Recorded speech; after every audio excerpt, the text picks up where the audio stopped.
And at least 2 people are dead after an Israeli strike on Gaza's only Catholic church. It's the same church the late Pope Francis would call every night from the start of the war until his death in April. The church's priest, Father Gabriel Romanelli, was injured in the strike. Meanwhile, it appears a ceasefire may be holding in Syria after Israel also launched strikes against the Syrian Defense Ministry in Damascus, along with other targets. ABC's Patrick Reevell is in London with more on all that. So, Patrick, let's start with this strike on this Catholic church in Gaza. What more do we know about that?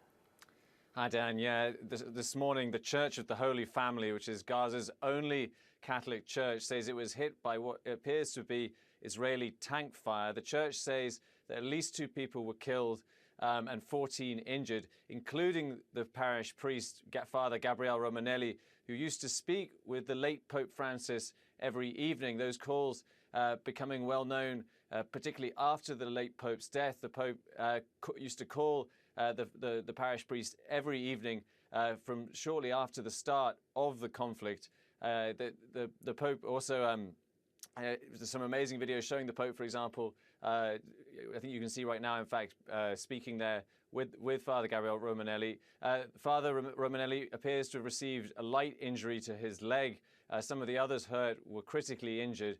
But again, also today, we're hearing reports that 29 people have been killed across Gaza.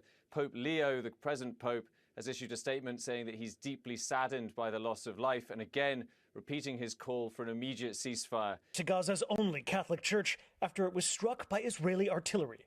The building still standing, but church officials say 3 people were killed. 2 of them buried today, their funerals at the neighboring Greek Orthodox church.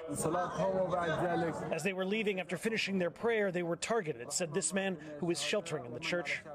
The strike prompting a call and criticism from President Trump. What is the president's reaction to that church coming under fire?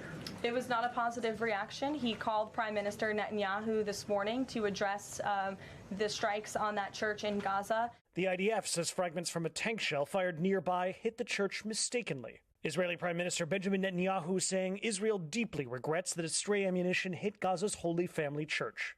Life lost is a tragedy. We share the grief of the families and the faithful. Among the injured was the parish priest, Father Gabriel Romanelli.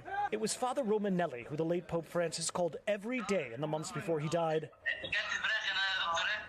to check up on the church and the tiny Catholic community here as it kept its faith under fire. Tonight, Pope calling it a military attack on the church and saying he was deeply saddened, and he renewed his calls for an immediate ceasefire.